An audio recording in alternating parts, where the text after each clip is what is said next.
Welcome students.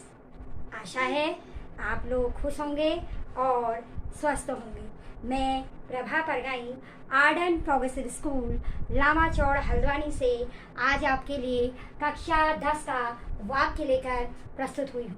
पहले भी मैं आपको वाक्य की एक वीडियो भेज चुकी हूँ और उसमें मैंने आपको वाक्य समझाया। आज पुनः एक बार मैं आपकी वाक्य की पुनरावृत्ति लेकर प्रस्तुत हुई हूँ, जिसमें मैं आपको कुछ संक्षिप्त में वाक्य के बारे में और उसका कुछ अभ्यास कार्य आपको बताऊंगी और उसके बाद पीपीटी के माध्यम से आपको एक अभ्यास कार्य दूंगी जिसमें आपको वाक्य परिवर्तन के लिए दिया जाए।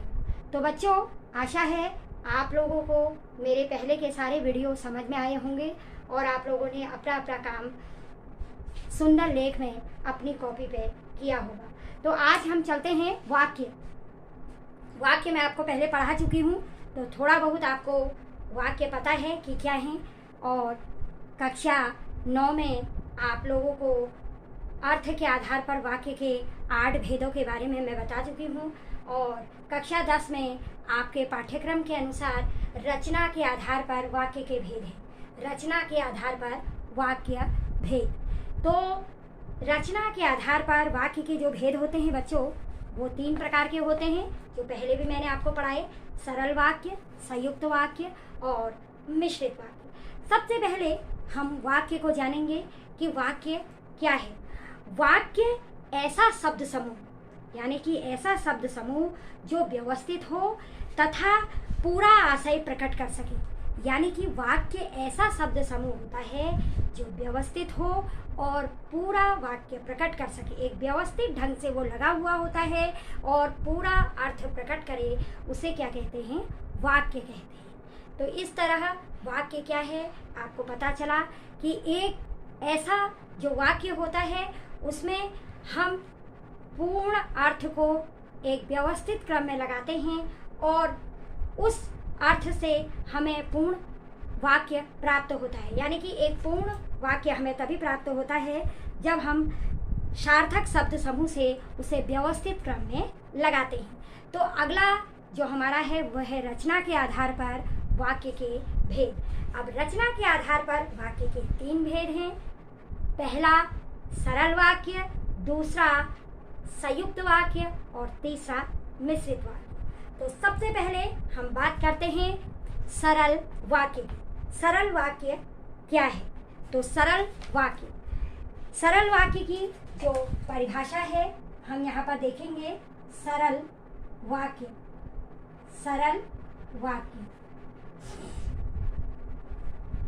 मैंने आपको बताया कि सरल वाक्य में हम क्या करेंगे, इसमें जिन वाक्यों में एक मुख्य क्रिया होती है, सरल वाक्यों में क्या होती है? एक मुख्य क्रिया। जिन वाक्यों में एक मुख्य क्रिया, जिन वाक्यों में एक मुख्य क्रिया होती है, जिन वाक्यों में एक मुख्य क्रिया होती है उसे सरल वाक्य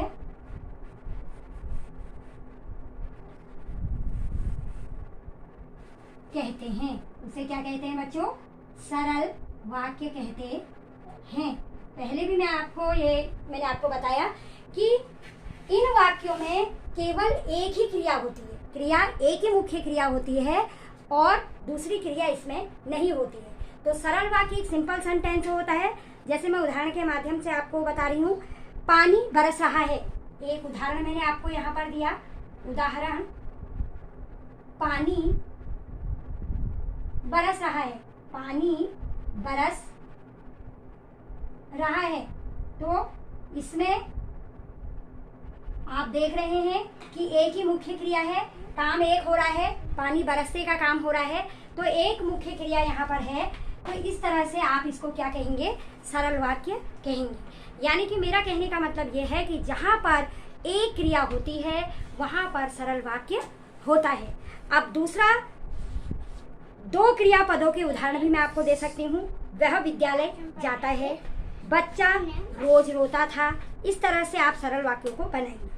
अगला है संयुक्त वाक्य। संयुक्त वाक्य मैंने आपको बताया कि संयुक्त वाक्य क्या होते हैं।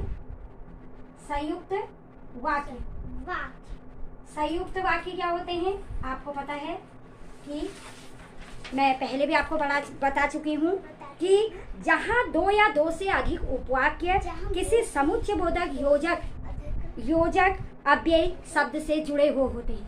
यानी कि जहाँ दो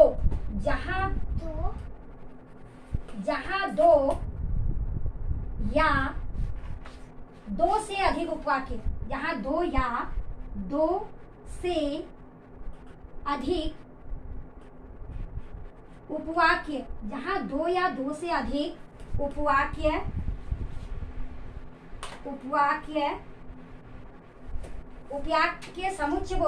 समुच्चयबोधक यानी कि योजक मैंने आपको बताए, जैसे बहुत सारे योजक शब्द होते हैं, जैसे आप अव्यय शब्द होते हैं, जैसे योजक अव्यय शब्द से जुड़े होते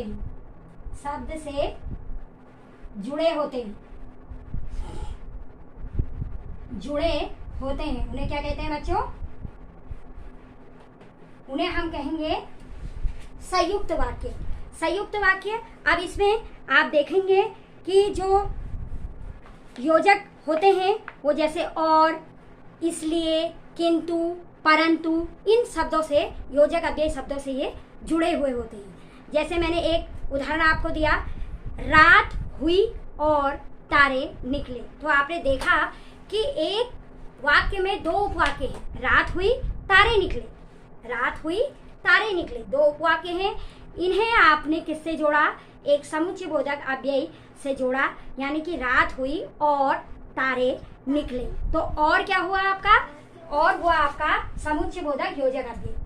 तो इस तरह से इन शब्दों से हम इनको जोड़ेंगे, और, इसलिए, परंतु, किंतु, या, नहीं तो, अन्यथा, ये जो है ये संयुक्त वाक्य में जोड़े जाएंगे। ये समुच्चयबोधक अव्यय योजक अव्यय से आपके इसमें जुड़ेंगे, यानी कि इन्हीं के माध्यम से आप दो उपवाक्यों को जोड़ेंगे। अगला जो उदाहरण है, मैं एक उदाहरण और दे रही हूँ। वह सोया रहा इसलिए गाड़ी न पकड़ सका। तो यहाँ पर आप देख रहे हैं जो और है, और से एक वाक्य है, उसमें दो उपवाक्य हैं। वह सोया रहा और वह गाड़ी नहीं पकड़ सका। तो दो जो उपवाक्य हैं उनको आपने और से जोड़ा, तो यह एक वाक्य बना। तो इस तरह से यह एक संयुक्त वाक्य बना। इसी तरह हम या से भी शब्दों को जोड़ सकते हैं संयुक्त वाक्य में। मैं स्कूल जाऊंगा या शादी पर जाऊंगा, यानी कि दो अलग अलग उपवाक्य हैं, दोनों में अपनी अपनी बात कही जा रही है, हमने उसको या से जोड़ा। मैं शादी में जाऊंगा या मैं स्कूल जाऊंगा या शादी में जाऊंगा। ठीक है, ऐसे ही आप दूध पी लीजिए या खीर खा लीजिए, दोनों में से एक काम करना है, आप दूध पी लीजिए या खीर खा लीजिए। तो दोनों जो उपवाक्य हैं हमने उसको या से एक संयुक्त वाक्य बनाया। तो इस तरह संयुक्त वाक्य जो होते हैं उन्हें आप और, इसलिए, परंतु, या, किंतु, नहीं तो, अन्यथा, इन अव्यय शब्दों से जोड़ सकते हैं। तो इस प्रकार आपको मैंने बताया कि संयुक्त वाक्य जो होते हैं यहाँ दो या दो से अधिक उपवाक्य होते हैं, और उन उपवाक्यों को समुच्चयबोधक योजक अव्यय शब्दों से जोड़कर एक वाक्य बनाया जाता है, जिसे संयुक्त वाक्य कहते हैं। तो बच्चों, अगला हमारा है मिश्र वाक्य। अब अगला जो हमारा होगा वो होगा मिश्र वाक्य। तो अगला हम पढ़ते हैं मिश्र वाक्य। तो अब हम देखते हैं मिश्र वाक्य क्या है। मिश्र वाक्य, सबसे पहले हमने सरल वाक्य देखा जिसमें एक ही क्रिया होती है। दूसरा हमने संयुक्त वाक्य देखा जो दो उपवाक्यों से योजक अव्यय से जोड़ा जाता है। अब है हमारा मिश्र वाक्य, यानी कि मिश्र वाक्य क्या है। तो इसकी जो परिभाषा है वो होगी, जिन वाक्य की रचना एक या एक से अधिक उपवाक्यों से हुई हो, जिनमें एक उपवाक्य प्रधान और अन्य गौड़ हो, उन्हें हम मिश्र वाक्य कहते हैं। जिन वाक्यों की रचना एक से अधिक, जिन वाक्यों की रचना एक से अधिक, जिन वाक्यों की रचना एक से अधिक ऐसे उपवाक्यों से हुई हो, ऐसे उपवाक्यों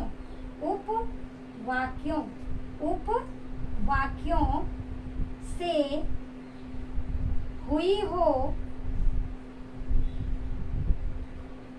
हुई हो,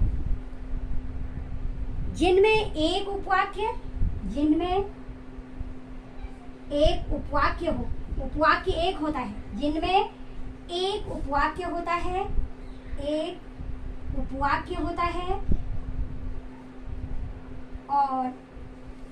और बाकी क्या है, और अन्य गौड़ होते हैं, और अन्य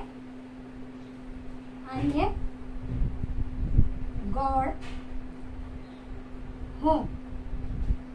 तो इस तरह से जिन वाक्यों की रचना एक से अधिक ऐसे उपवाक्य से, उपवाक्य एक होता है और अन्य जो होते हैं उनमें गौड़ होते हैं, ठीक है, तो उन्हें हम मिश्र वाक्य कहते हैं।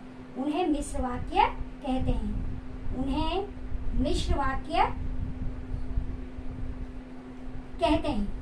वाक्य कहते हैं। इस तरह से ये आपका हो गया मिश्र वाक्य। अब मिश्र वाक्य जो होते हैं, इनकी पहचान होती है कि इनमें जो, वह, ऐसा, जो, वही, जिसे, ऐसे योजक होते हैं इसमें। जो, जैसा, जैसे मैंने आपको एक उदाहरण कहा, मालिक ने कहा कि कल की छुट्टी रहेगी। तो इस तरह से इसमें आप देखेंगे जो, जैसा, किसका, इस तरह से आपको मिलेंगे। जैसे एक उदाहरण आपको है इसका मिश्रित वाक्य का मैं देती हूँ। जैसे मैंने बोला आपको, श्यामलाल जो गांधी गली में रहता है मेरा मित्र है। तो इसमें हमने श्यामलाल जो से इसको जोड़ा, श्यामलाल जो गांधी गली में रहता है मेरा मित्र है। उपवाक्य एक है लेकिन जो अन्य हैं वो गौड़ हैं, और इनको हमने इन अवयवों से जोड़ा कि, वह, जिसे, जैसा, ऐसा, ऐसे उपवाक्यों से आप इनको जोड़ेंगे। अब हमारा ये तीन मैंने आपको बताए, मिश्र वाक्य, सरल वाक्य, संयुक्त वाक्य और मिश्र वाक्य। पहले भी जो वीडियो मैंने आपको भेजी थी वाक्य की, उसमें भी मैंने आपको बहुत विस्तृत रूप में ये समझाया है। आज मैंने एक बार फिर आपको रिवीजन पुनरावृत्ति के तौर पर ये करवाया। तो अब हम चलते हैं, और एक चीज़ मैंने आपको इस पर और बताई थी, वाक्य के जो होते हैं दो अंग होते हैं, एक होता है उद्देश्य और एक होता है विधेय। जैसे मैंने आपसे कहा, राम घर जा रहा है, राम घर जा रहा है, ये भी मैंने आपको पहले बता चुकी हूँ मैं आपको। इसमें वाक्य के दो अंग होते हैं, एक होता है उद्देश्य और एक होता है विधेय। तो जो हमारा सब्जेक्ट है, यानी कि जो हमारा कर्ता है, वो हमारा क्या हो जाएगा,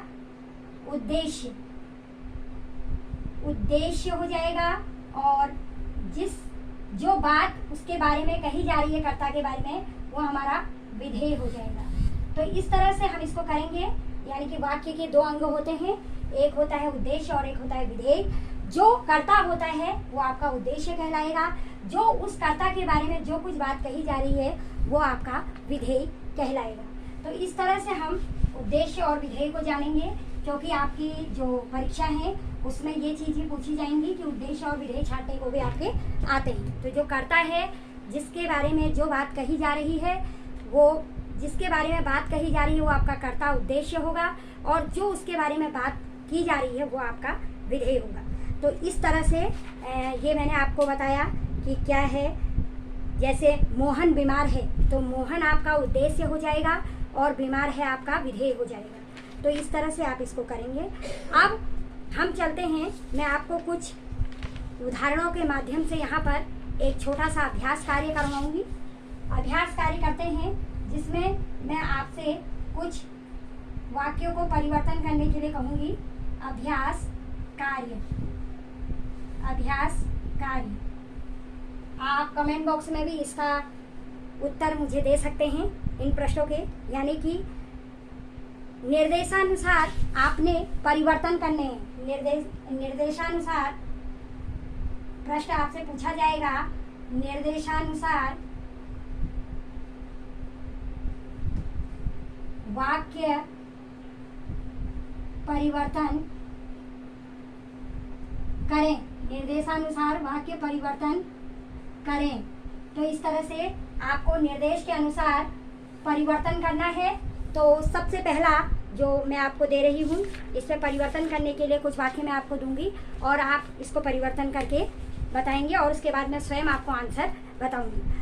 बालक रो रो कर चुप हो गया, बालक रो रो कर चुप हो गया। अब आपको पता है कि यह एक सरल वाक्य है, इसमें एक ही क्रिया है, तो यह सरल वाक्य है। तो इस सरल वाक्य को हमने परिवर्तन करना है संयुक्त वाक्य में। बालक रो रो कर चुप हो गया, तो संयुक्त वाक्य आप क्या बनाएंगे?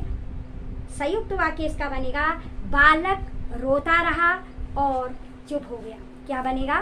बालक रोता रहा और चुप हो गया। हमने उसे संयुक्त वाक्य बनाने के लिए और योजक चिन्ह से जोड़ा, तो वह बना बालक रोता रहा और चुप हो गया।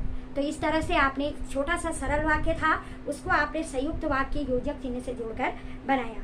अगला है, कठोर होकर ही भी सहृदय बनो, कठोर होकर भी सहृदय बनो।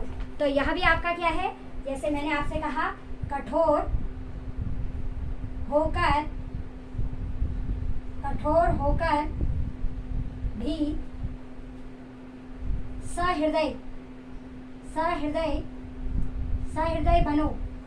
अब ये वाक्य है आपका, इस वाक्य को आपने किस में बदलना है? संयुक्त वाक्य बदलना है। ये आपने संयुक्त वाक्य में परिवर्तन करना है। संयुक्त में आपने इसको परिवर्तन करना है, तो आपको कोष्टक में जो कुछ दिया रहेगा उसी में आप उसको परिवर्तन करेंगे। तो आप इसको लिखेंगे। अब आप स्वयं बताइए आप क्या इसमें बनाएंगे? कठोर बनो परंतु सहृदय रहो। आप इसको बनाएंगे, कठोर रहो, संयुक्त बनाना है आपने, कठोर रहो परंतु से आप इस वाक्य को जोड़ेंगे, परंतु सहृदय रहो, यानी कि आप स्वयं कठोर रहें लेकिन हमेशा सहृदय बने। ये आपका संयुक्त वाक्य में परिवर्तन हो गया। तो इस प्रकार आप बहुत सारे ऐसे वाक्य हैं जिनको आप परिवर्तन करेंगे। निर्देशानुसार कोई भी आपको वाक्य दे दिया जाएगा। जैसे एक वाक्य है, वह फल खरीदने के लिए बाजार गया। एक वाक्य यहाँ पर है आपका, वह फल खरीदने के लिए बाजार गया। तो आप वह फल खरीदने के लिए बाजार गया, इस वाक्य को आप परिवर्तन करेंगे संयुक्त वाक्य में। उसे फल खरीदने थे इसलिए वह बाजार गया। आपने देखा कि आपने वह इसलिए उपवाक्य इस पर जोड़ा, तो वह इस तरह से आप इसको बनाएंगे। अब अगला उदाहरण मैं आपको दे रही हूँ। एक मिश्र वाक्य है, जो व्यक्ति परिश्रमी होता है वह अवश्य सफल होता है। जो व्यक्ति परिश्रमी होता है वह अवश्य सफल होता है। तो इसको आप कैसे चेंज करेंगे सरल वाक्य में? परिश्रमी व्यक्ति अवश्य सफल होता है। जब आप इसको आपको एक सरल वाक्य में परिवर्तन करने के लिए दिया जाएगा, तो आप लिखेंगे परिश्रमी व्यक्ति अवश्य सफल होता है। तो इस तरह से आप इसको परिवर्तन करेंगे। अब अगला है, वह बाजार गया और केले लाया। वह बाजार गया और केले लाया। यह एक संयुक्त वाक्य है, क्योंकि आप देख रहे हैं कि वह बाजार गया और केले लाया। क्या है? वह बाजार गया, वह बाजार गया और केले लाया। देखिए इधर ध्यान से देखिए, और केले लाया। अब आप देख रहे हैं केले लाया। अब आप ये देख रहे हैं कि इसमें और है, ये एक समुच्चयबोधक योजक से जुड़ा हुआ है, इसका मतलब ये संयुक्त वाक्य है। आपको देखते ही लग जाएगा क्योंकि ये और शब्द से जुड़ा हुआ है, तो इसमें ये संयुक्त वाक्य होगा आपका। ठीक है, तो इसी को जब हम सरल वाक्य में बनाएंगे तो आपने ये सरल वाक्य में चेंज करना है। सरल वाक्य में आपने ये बनाना है, सरल वाक्य में बनाना है, तो आप इसको क्या लिखेंगे, वह बाजार जाकर केले लाया। सरल वाक्य में हम इसको बनाएंगे, वह बाजार जाकर केले लाया। देखिए यहाँ आपने क्या करा, यहाँ तो आपने इसमें और उपवाक्य और अव्यय से जोड़ा इसको, यह आपका संयुक्त बन गया, लेकिन यहाँ आपने एक ही क्रिया के अनुसार इसको जोड़ा, यानी कि एक ही क्रिया के अनुसार आपने इसको करा, वह बाजार जाकर केले लाया। तो यह आपका एक सरल वाक्य बन गया, यानी कि वह बाजार गया केले लाया, वह बाजार जाकर केले लाया। तो इस तरह आप इसको एक सरल वाक्य में परिवर्तन कर सकते हैं। उसी प्रकार आपका है, मैं अगला उदाहरण आपको बता रही हूँ, एक उदाहरण के माध्यम से और देखते हैं।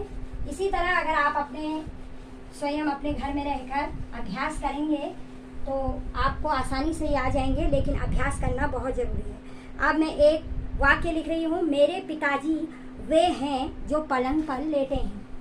ये वाक्य आपका लिख रही हूँ मैं, मेरे पिताजी वे हैं जो पलंग पर लेटे हैं। अब ये आपका कौन सा वाक्य हो गया, ये आपका हो गया बच्चों, मेरे पिताजी वो हैं जो पलंग पर लेटे हैं। तो इसमें आपका मिश्र वाक्य हो गया, ये आपका मिश्र वाक्य है, जो से जुड़ा है। ये देखिए, दो जो से जुड़ा है, जो अव्यय से जुड़ा है, तो जो, जैसा, ऐसा, इस तरह के जो होते हैं वो आपके मिश्रित वाक्य में होते हैं। तो मिश्र वाक्य से ये जुड़ा, ये सेंटेंस जो आपका वाक्य है ये मिश्र वाक्य है, इसको हमने संयुक्त वाक्य में परिवर्तन करना है। अब हम इसको संयुक्त वाक्य में परिवर्तन करेंगे।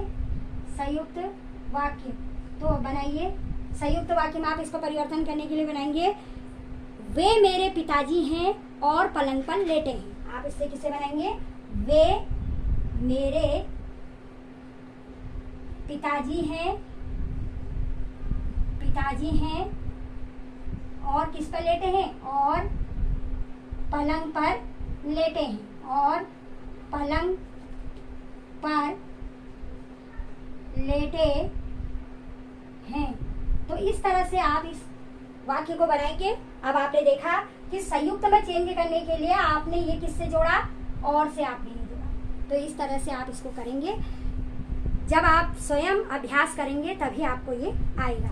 मैंने आपको पीपीटी के माध्यम से कुछ अभ्यास कार्य दिया है जिसे आप करेंगे, और करने के बाद जहाँ पर भी आपको समझ में नहीं आएगा आप उसको पूछेंगे। ठीक है, तो इस प्रकार ये एक छोटा सा अभ्यास कार्य मैंने आपको बताया कि कैसे आप सरल वाक्य से संयुक्त वाक्य, संयुक्त वाक्य से मिश्र वाक्य, मिश्र वाक्य से सरल वाक्य और संयुक्त वाक्य से मिश्रित वाक्य में वाक्यों को परिवर्तन कर सकते हैं। तो आपकी परीक्षा में भी निर्देशानुसार आपको परिवर्तन करने के लिए दिए जाएंगे, जिसमें सरल से मिश्र वाक्य, मिश्र से संयुक्त वाक्य, इस तरह से आप उनको परिवर्तन करेंगे।